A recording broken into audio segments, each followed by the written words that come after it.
Well, hello everyone, welcome again to Painless Universal Conversation with myself and Welsh. Today's conversation is about crime pain to classroom, finding your joy again. How can education really change lives? My guest, Omari Amili, will be telling us about his own story. He comes from a disadvantaged background that included neglection, abandonment, and chronic instability as a result of his parents' addiction to crack cocaine. He is a product of a poverty whose childhood experience included homelessness and foster care. He attended over 15 schools growing up before dropping out and becoming a product of school to prison pipeline, with a lack of positive influence and a set of life circumstances that did not allow for positive development. Omari engaged in a life of crime at an early age to support himself and was ultimately convicted with 30 felonies related to cases of bank fraud scheme. Upon his release from prison in 2008, he utilizes his education system and began a journey to change his path. Omari is on a mission to serve others from similar backgrounds to help them to prevent a life of crime, to introduce them to the education system so they better understand how best to avoid the life of crime and to be an asset to society. He's an author, he's a speaker, and he's working to help and better and improve his life. This conversation is really one that is truly inspiring, and I hope you stay tuned to listen to it, to understand how best to turn your life around and how to make things even better, no matter what life throws at you, no matter what pain your surroundings throws at you, how to find your joy again. Meet my amazing guest, Omari, as he shares his wonderful story. Well, hello everyone and welcome again to Painless Universal Conversation with myself and Welsh. As I said in my introduction, this conversation will truly blow you away. It will teach you that it doesn't matter what pain you're going through, you could overcome it. My guest, Omari, will be telling us about his own journey, how he's overcome poverty, how he's overcome parents' addiction, and then many, many other challenges he had to go through to becoming a world leader, a guy who's out there now helping people to get better and find their path through education. How are you? Doing amazing. It's an honor to be here with you. Definitely a highlight of my day. Oh my goodness, I'm really delighted to have you here because your story is truly amazing. And anyone who might not know you might think, seeing you will not believe that you've gone through those pain to get to where you are today. Because today you're an author, you're a speaker, and you're a university lecturer in criminal justice. And having achieved so much, it's just, it blows my mind away that you had to go through some backsets, some pain before you got to where you are today. But before we get started, the basic question, who are you? Yeah, so my name is Omari Amili. First and foremost, I'm a father of six. I have six beautiful children. I'm from Seattle, Washington. I still live in Washington State, but in Spanaway, Washington. And, I'm a man who wears many hats. I have many different labels. A lot of time people identify themselves by their occupation and things of that nature, but I say I'm just an individual who has a lot of resilience, who just keeps on pushing, no matter what happens in my life. I feel like I got to keep on going, be that positive example for not only my kids, but other people who have come from similar backgrounds and similar experiences as well. I could that question that you asked, the answer could be very long. I don't know if you want it to be succinct. No, this was a wonderful answer because it just goes straight to the point and you really describe who you are. And I love that what you just said is that a lot of us describe ourselves by our profession, what we do, but you just describe yourself from the natural self of who you truly are. For sure. When we look back at your background growing up, can you just tell us a little bit about your childhood? How was that growing up as a child? Yeah, my childhood was pretty rough. I know a lot of people had it worse than I did, but still my experiences, it didn't really foster being the most positive person with the best values. My parents, they had a crack cocaine addiction. My dad had an alcoholism addiction. I started out really good where I came from a 2-parent household where the bills were getting paid. We had food on our table. Both parents were working. but I was born in the mid-'80s, 1985. And this is when crack cocaine was introduced into the Black community here in the United States. And my family, they fell for those traps. So within 5 years of my birth, my parents were getting divorced. My dad became a transient, which means he pretty much decided, I'm not going to work another day in my life because getting divorced means I'm going to have to pay child support. And, I'd rather not do that. So he became homeless. He might sleep at a bus stop. He might sleep on a park bench.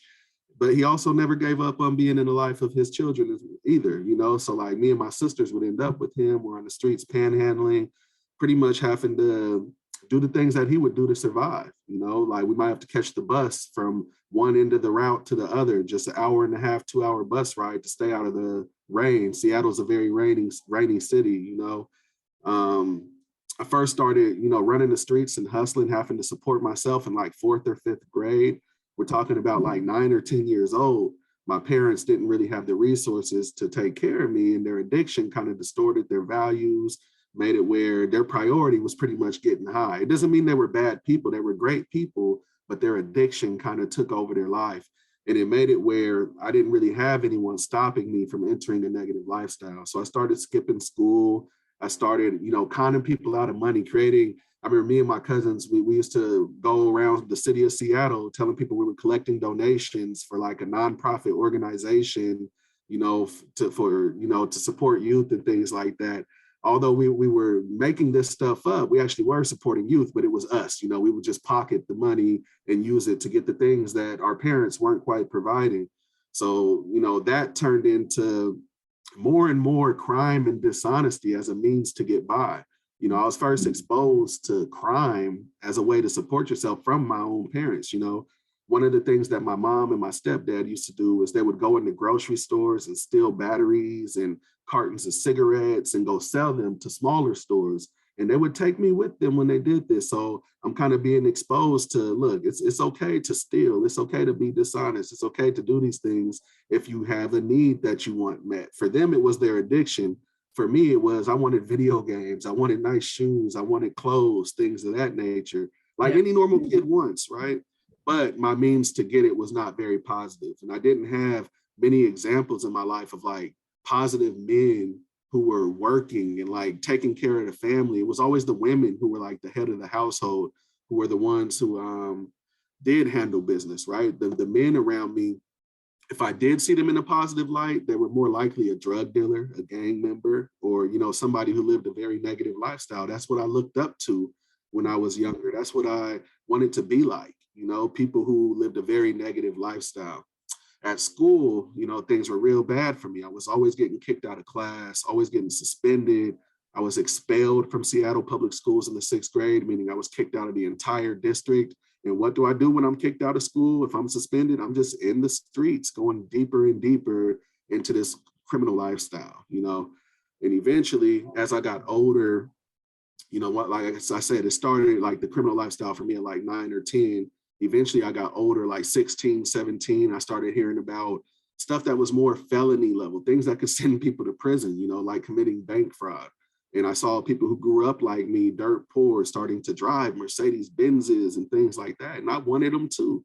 So I ended up doing that. I didn't have pretty much all the influences in my life at an early age, in my youth, were leading me a negative direction. There wasn't anyone who was like, Omari, you shouldn't do this stuff. Let's introduce you to this program or this resource or this opportunity. It just didn't happen that way. So I ended up jumping into bank fraud, and that became a lifestyle for me. And I thought I was successful. I thought I was the man, because what I grew up aspiring to be like was people who lived a criminal lifestyle, people who had the cars with big rims and the gold chains and getting all the girls and things like that. And I was able to obtain that. Unfortunately, it just wasn't the right way. It was a way that ended up sending me to prison. So yeah.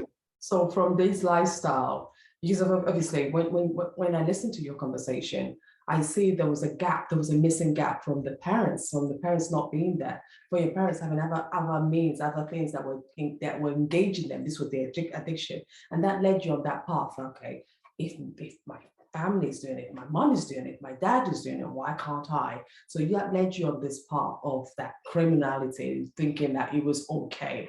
When you look back at it, and because I'm thinking about other young kids who might be going through similar circumstances right now, what what was it in within you that you felt that I needed to, I can't, I don't, I want to be different? Did you not see any other examples, or was it always that negative? Were you always in that line of the negative side? Were there no positive side along the way? Yeah, this stuff, it went beyond my parents. We're talking about aunts, uncles, the friends that my parents brought around. Pretty much every adult in my life had a crack cocaine addiction. Like, it was so widespread. It was so prominent in the neighborhoods that I grew up in. I lived in a lot of really poor, poverty-stricken neighborhoods, bounced around a lot, moved around a lot, spent time in like homeless shelters, foster care, things like that. But no matter where I lived, it seemed like I was always exposed to the same negative elements. So for me, it was a lot about like not being introduced to alternatives. When this is all you see, when this is what you're surrounded by, it's like, okay, this is the possibility for myself. And that's why one of my biggest missions right now is to change the narrative and introduce possibilities for people from backgrounds similar to mine, so that they can see there actually is another way, there is another path. Even though in your proximity, you might not see it, there's some people who came from a similar struggle and were able to make it happen. So let me show you that. Let me share these stories with you. Absolutely. So you talk about the coming from the disadvantaged background. This includes neglect, abandonment, poverty, and chronic instability. So in your experience, what is the best way to help children right now before they turn to a life of crime? How can we do this? Yeah, so people ask me a lot, what would have been the difference for you, Omari, when you were a kid, when you were back in fourth or fifth grade and you made these decisions to start hustling? What would have made the difference? And for me, I always tell them there was no helping me without helping my parents. I didn't have control over my own life. I didn't get to decide where I lived. I didn't get to decide whether my parents had an addiction or not. I didn't get to decide my parents' socioeconomic status, right? So for me, what I really needed was for my parents, for one, to be clean and sober, which Yeah. was going to take some resources and some opportunity to get clean and sober. So they would have needed treatment and things like that. But then they would have needed the reason to do it in the first place. So, just like within my proximity was a lot of negativity and a lot of people who were, trapped in addiction, drug dealing, drug using, things like that. That was in my parents' proximity as well. So they needed to be introduced to possibilities for themselves, the fact that they could get clean and make something of their life, you know, employment programs, things that would have helped them see, look, there's light at the end of the tunnel. I don't need to get high to mask my problems. I can actually make progress towards a life that's worth living. So, a lot of people think the focus should have been on me as a young person, but what would have prevented it would have been helping my parents. As far as what I could have used more positive Black male influences in my life, individuals who looked like me, who came from a similar struggle, who actually did make different decisions, who actually did put an emphasis on education. They thought school was important.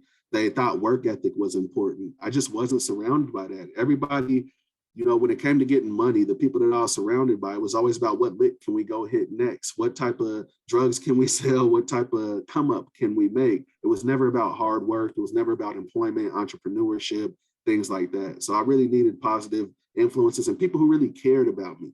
At school, I didn't feel like they really cared about me. If they cared about me, why do they keep removing me from my peers? Why do I keep getting kicked out? Why do I keep, I have a label on my back. Like, this is the problem child. I felt like they hated me at school. So you would think that's the place where you can get that, but it just wasn't there for me. What was some of the pain that you were feeling during your time in your life? What were some of these pains you felt? The interesting thing, as messed up as it was for me growing up, living in crack houses, going to foster care, all this stuff, it was to me, this was what was normal, so I wasn't recognizing how disadvantaged I was at the time, because a lot of my cousins were going through similar things. A lot of, like, if my mom or my stepdad brought friends around, their kids were going through similar things. So this was the norm for me. This was what was normal. So, I feel like I developed a lot of resiliency at a very early age, to where I might not have felt it as much as you would think I should have. For me, this is what childhood was. So as far as feelings and the pain that I was feeling at the time, the biggest ones were probably, at times that I was separated, sent to foster care. I'm like, okay, this isn't normal anymore. Like, my parents are, even though they might not be there for me every day, they might be focused on getting high.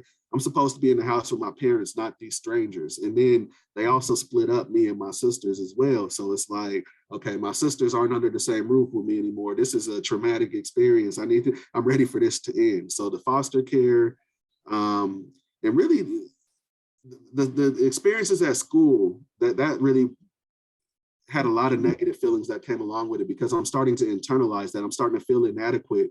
I'm starting to feel like I don't belong. I'm starting to feel like I have no hope or no future, because school just didn't work for me. And I'm seeing all my classmates like, dang, these guys might have a future, but me, I just don't belong here. So that was one of the worst, was just what was happening at school. When you talk about you went to going to prison, because a lot of people don't realize the struggle you had to go through and the impact all of this had on you. So all this lifestyle eventually led you to go into prison. Can you tell me about that experience and how eventually when you came out of prison and what happened?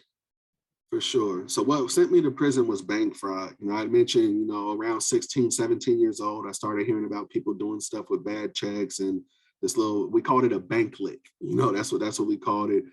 And, for me, it was a way out of poverty. I saw it as like, this is what I've been waiting for. This is my path to success. I can become the man through this. But little did I know it was my path to destruction. And I ended up, there's a lot of people from backgrounds similar to mine who end up selling drugs, right? Because it's just so easy to do. You're surrounded by it. And they might get caught selling to an undercover and they'll get caught for that one time. Or they might get pulled over and caught in possession of drugs and they're caught for that one time. But with these crimes that I was doing with bank fraud, every check that I would write, every time I go to an ATM machine doing a new transaction, it leaves a trail behind to where when it caught up to me, I was wanted for 30 felonies all at one time. And for me, I was, at the time that I found out about that, I was 21 years old. I already had children. And I didn't want to live a lifestyle where I was constantly looking over my shoulder, wondering when are the police going to finally catch up to me. So I hired a lawyer and I turned myself in thinking, okay, I had never been in trouble before. A lot of the stuff I had done previously, I'd gotten away with, so I'm like, if I turn myself in and I address the situation, I'll end up with a positive outcome. But little did I know, when I walked in that courtroom that day, I wasn't going to be allowed to walk back out. So I was hit with a $100,000 bail and I was stuck in the Pierce County Jail for 8.5 months, being told I'm looking at decades in prison for leading organized crime. And for me, I'm just like, I can't, decades in prison, organized crime, like this stuff is kind of blowing my mind. I'm like, I was just a young, dumb kid. Clearly, I didn't have too much organization behind it because you have all this evidence on me, right? I didn't do a whole lot to protect myself from getting caught. This wasn't very well thought out. It wasn't difficult to do. It was more like, okay, here's an opportunity. I'm going to go ahead and chase it. But eventually, after about 8 months in the county jail, my lawyer came to me and said, look, the best way out of this situation, if you don't want to do decades in prison, is plead guilty as charged to all 30 felonies you were charged with. So with my life in my lawyer's hands, I took his word for it. And I instantly went from having no criminal history to now I'm a 30-time convict. It was the same as if I had been in and out of prison 30 times when I had got sentenced. So I instantly went from no record to now we can give you the most time possible. And for me, the highest charge was identity theft in the first degree, which carried 7 years. And that's what the prosecutor recommended at my sentencing. But my lawyer fought and got me a sentencing alternative that led to a 36-month prison sentence with 36 months of probation. And if I was to mess up once I got out, or even on the inside, that 36 months of probation would have turned into additional prison time. So after being told I'm looking at decades, I'm like, this is a blessing. This is a second chance, because on 36 months for nonviolent crimes, you only serve half the time in the state of Washington.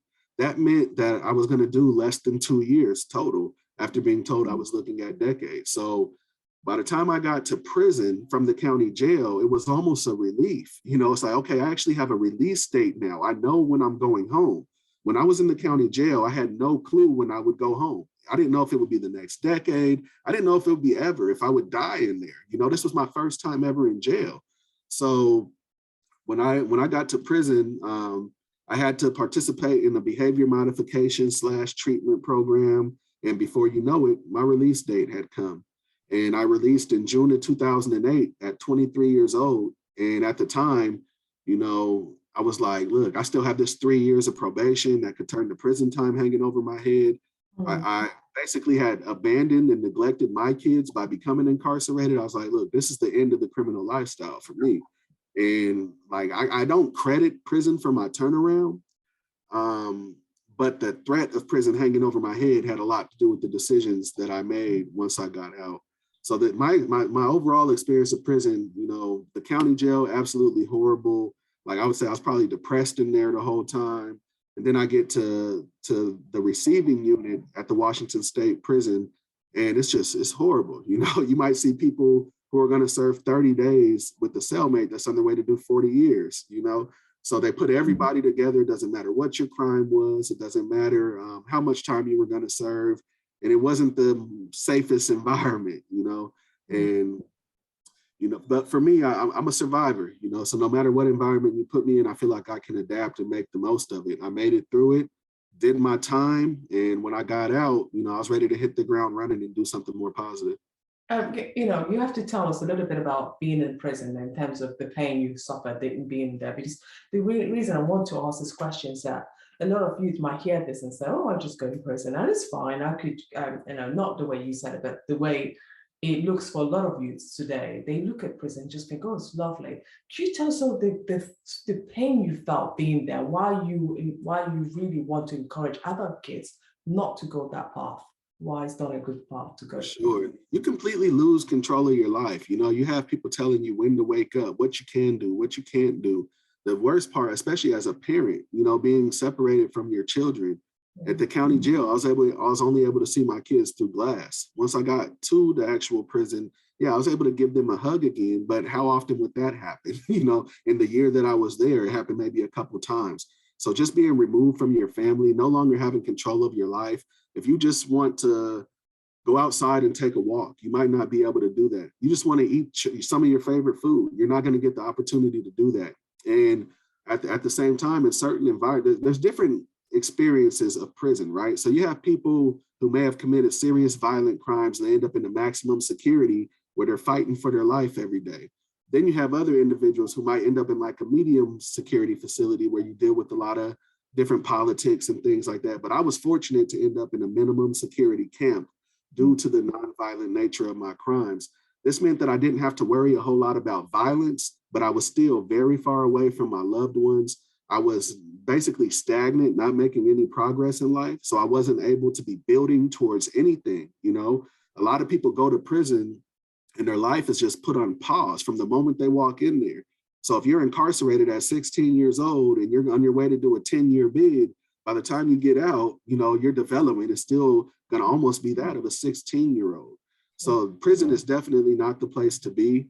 It's survivable, definitely, but it is not the place to be. It's nothing that people should desire. And I know there's a lot of young people who almost, like I've heard from young people, look, my uncle's been, my dad's been, my brother's been, so I'm pretty much just waiting for my turn. And they're not going to realize how horrible it is until they actually step into this environment and lose control of their life.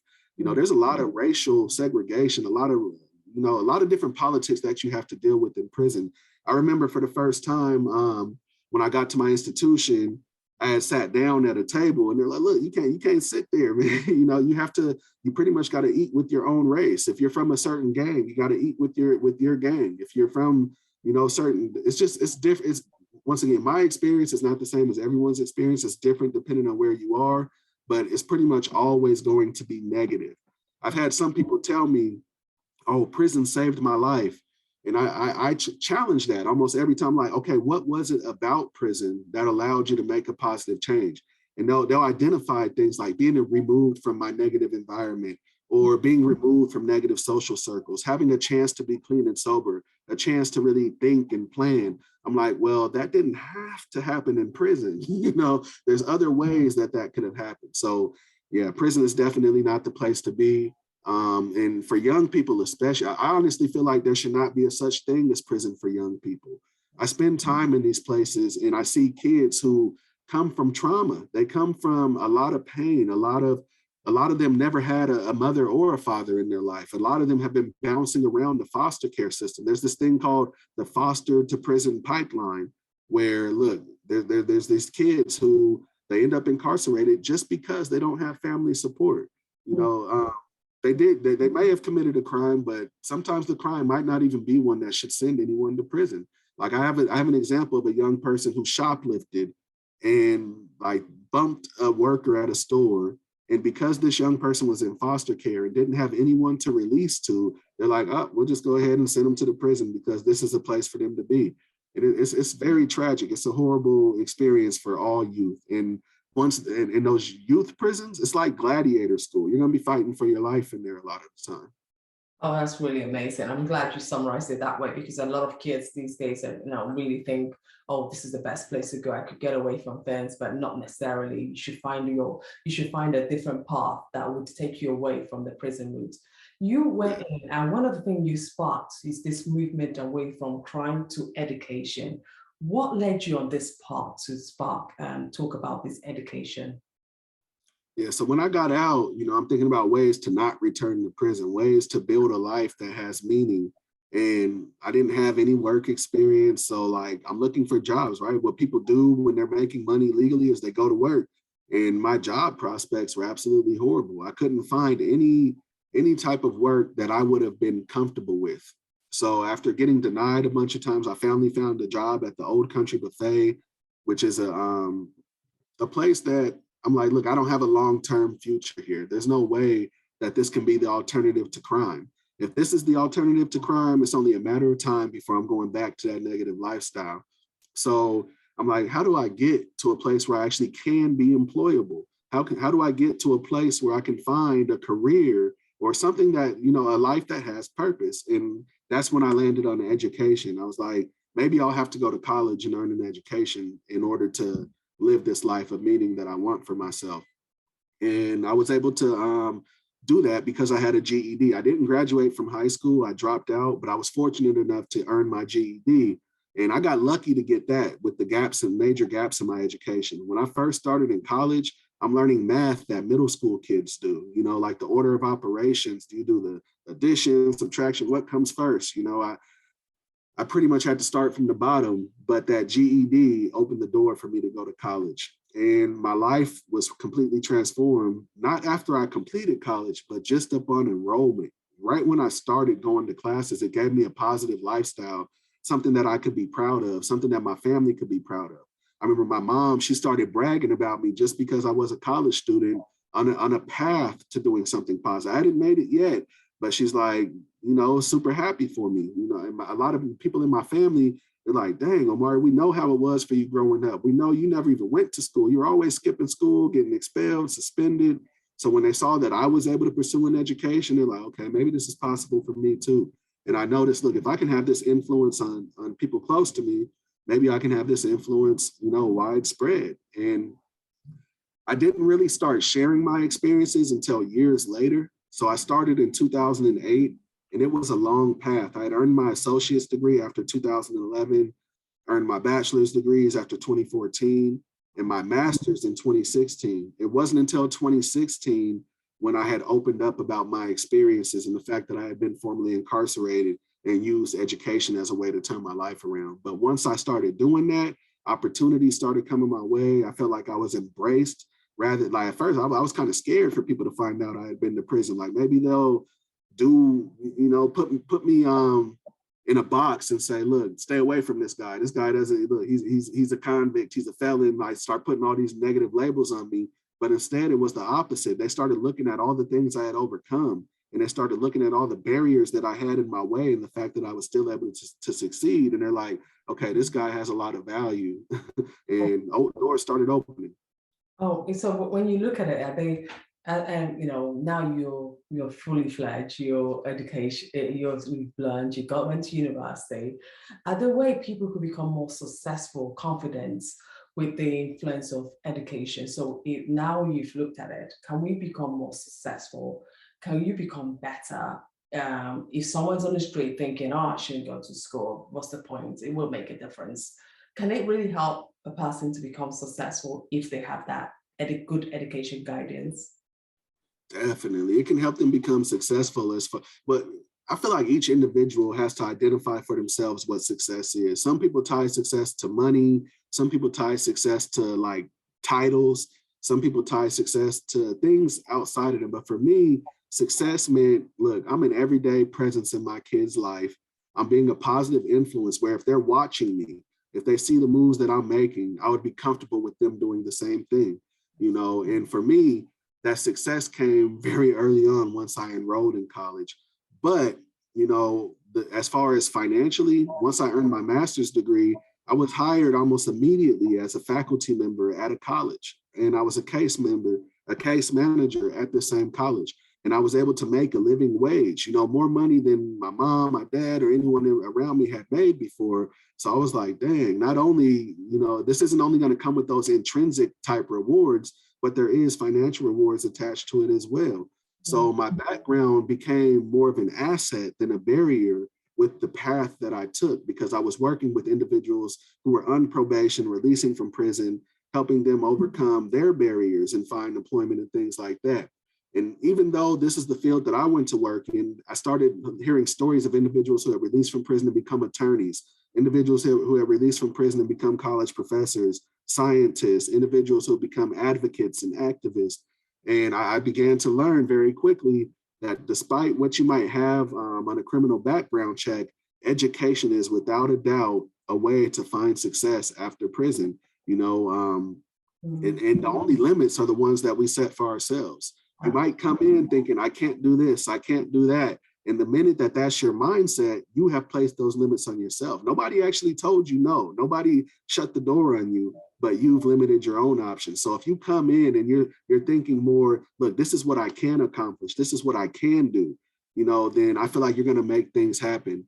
Yeah. There's a lot of people going like me. I went into a lot of student loan debt, you know, so some people see that as, look, that's bad, that's not a good thing. But I would very much rather have student loan debt and a master's degree and, you know, be able to make good money and take care of my family than to not have went into any debt and been stuck with the alternative. So yeah, you can definitely find success after prison through post-secondary education. And there's countless examples. I'm not the only one. And I seen you had actually interviewed some other folks from the After Prison Story in UW magazine. So yeah, there's a lot of people who are out here making it happen, you know, after prison. Honestly, it's really phenomenal what you guys are doing, because I can't believe that people could actually make a life after prison. It's not something I really thought about. I would say to myself, there was no hope, especially as a Black person, that your life is totally dismissed. And I'm seeing all this inspirational story coming out, not encouraging to tell people to go there, because the point of this whole thing is to let people know how difficult it is in there if you can avoid it first. But at the same time, if by chance you fall into that category, there is hope at the end of the tunnel. Your graduate research was on preventing something. Recidivism. Yes, what is that? And what message to other people in a similar position to yourself would you want them to learn from your experiences in prison and how to prevent crime? So first, tell me about your graduate program, the one you did that was about preventing. For sure. So recidivism is when an individual commits a crime, they're incarcerated, they get out, and then they commit a new crime and they go back. Oh, and unfortunately, the majority of people who go to prison, this is their reality. So if you look within 5 years, almost 3/4 of people are going back to prison or committing a new crime after their release. And once again, it's not because they're bad people, but that mindset that you talked about, look, you can't do anything after prison. You're not going to be able to make anything happen. I was kind of taught that inside of there. I had people who had been in and out who were telling me how hard it would be. You can't find a place to live. You can't get a job. You can't do this. You can't do that. But once again, if you're the one speaking this into existence, you might be in your own way when you could have had another perspective on it and actually tried to make things happen. So my research was around the impact that education can have on reducing recidivism. So research has shown that attending, even inside of prison, attending post-secondary education programs and being successful there can drastically reduce your risk for recidivism. Meaning, if you are able to earn an associate's degree, a bachelor's degree, a master's degree, while you're incarcerated or upon your release, then the chances of you becoming a recidivist like greatly diminish. So overall, if you attend education, it's like a 43% reduction. If you have a master's degree, it goes down to 0%. You know, bachelor's degree, about 5.5% of those guys become recidivists compared to the 3/4 that I told you about from the general population.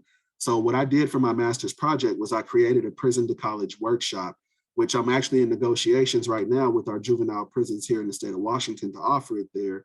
But this workshop is all about introducing the possibility and changing the narrative, letting them know, look, there's funding available out there. There's opportunity out there. You can leave this criminal lifestyle behind, earn an education, and make something of your life. Oh wow, this is really amazing. You know, it's just it's something we tend not to think about. We think when they get out of prison, they've learned their lessons and then they vow never to go back. But like you just said, a lot of people tend to fall back and fall victims to this. And as a father of six, you're so proud of them. You've talked about your children being a father of six. What has being a father taught you about preventing the cycle of crime in your young people, for your young kids as well? Yeah, it's been one of the most important things in my life, you know, being a father, being that positive influence. Like my dad was a great man. My dad, he was actually a member of the Black Panthers. He worked in a lot of different education programs. He did a lot. Like he used to always talk to us about different jobs that he held, different positions of work that he had done. But in my lifetime, that's not what I saw. What I saw was the man who was a transient. He had the alcohol problem, the drug problems, things like that. But he would still speak, you know, a lot of positive words and hand us a book to read, or, you know, while we're on the bus, I remember I mentioned like being on the bus to stay out of the rain, like he would hand us stuff to read. So he still had parts of that within him. So I just wanted to be that, because there would be times, because I didn't live with my dad, I didn't know if he was alive or dead. You know, he's homeless, didn't have a phone number that I could just call, things like that. I was like, I never want my kids to experience that. I want to be that everyday presence for my kids. And once again, I want that they saw me graduate from college 3 times. They were there in attendance. They've come to my speaking engagements where I share my story, share my experiences, have audiences of people who are looking at me like, oh, okay, this guy, he's actually made something of himself. Instead of looking at me for my deficits or for the background, the results of a background check, they're like, oh, he's a community leader because he's out here using his voice and trying to encourage other people to do positive things. So that's a big part of fatherhood for me. It's just exposing your kids to you giving back, you actually being involved and engaged in things that, you know, the typical person might not even think is possible. You know, like writing a book, for example, you know, is something that I hope has inspired my kids to see, look, if there's anything you want to accomplish, just put your mind to it, put the time and effort behind it, and you're going to be able to make it happen. So I'm just trying to lead by example for my children and spend as much time with them as possible. Once again, as much exposure. You know, if I've had friends, a friend of mine named Tara Simmons, who was a formerly incarcerated attorney. When she passed the bar exam and it became time to get sworn in as an attorney, I made sure to take my kids to her swearing in ceremony. You know, I try to expose them to things that they just otherwise wouldn't have exposure to if it's not for me taking this type of parenting approach. So once again, it's the most important part of my life. I'm not a perfect parent. I definitely have my flaws. I'm teaching myself a lot of things because, you know, the way I grew up, I didn't really have the best examples as far as like loving your kids, caring for your kids, providing and protecting your kids. So there's a lot of things that I have to teach myself, and I might fall short, but I just give it my best and keep trying every day. And I feel like I'm getting pretty good results. My final question, because this is truly amazing. I'm really enjoying this conversation. I could literally stay here and listen to your words. But my final question is that your expectation is that you will learn, grow, and develop while making a positive impact on society as a whole. This is one of your key quotes. What do you do on a daily basis to keep yourself focused on your pathway? So on a daily basis, you got to have your why in order, your purpose in order. Like, what am I doing this for? And for me, I have it, and I'm doing it because there's so many people from backgrounds similar to mine who did not have somebody like me, and I want to be that person for them. So I mentor black male youth through Pierce County Juvenile Court who've been in trouble for some pretty serious crimes, and I'm able to tap into my experiences and help guide them. You know, just show them. It doesn't mean that they're immediately going to have all of their problems solved. I had mentioned before, there was no helping me as a youth without helping my parents. A lot of these guys are in similar situations, but just being that positive influence, somebody that they can call and for my own kids, being there, once again, that positive influence, someone who, if you look at me, I want you to have positive things to say. If I was to pass away today, I want my eulogy to be something positive. I don't want it to be, I've been to funerals where people were flat out lying and making things up, because the person didn't quite leave a trail of positivity to speak on. And I'm like, no, I would not, that wouldn't sit well with me. I want every word said to be true, and I want it to be earned and deserved. So I've got my whys in order. I've got my purpose in order. And once again, that's changing the narrative, introducing new possibilities, and just defying all the stereotypes and the expectations for somebody from a background like mine. Oh, thank you so much for this conversation, Amira. I'm really can't thank you enough for what the work you're doing to inspire kids, to get them on the right path, to get them thinking about, is this really where I want to go? Is this really where I want to end up? And also to keep inspiring people, even if you do end up there, that there is hope. There's a way to get out of it. There's a way to keep bettering yourself. There's a way to live a positive legacy where you don't have to go back into the crime again. I mean, keep shining, keep doing this work, and I really applaud you. Thank you so much for your time. Appreciate it. And if anybody wants to learn more about my journey, I did write a book about it called Transforming Society's Failures, available on Amazon and other retailers. Absolutely, yes. That book is a must read, because it's not just about your own personal journey, but the way you write it. Although it's a lot of your bio, but the way it's written is so positive, because you give that hope. You tell your journey in a very positive way that a young boy can also read.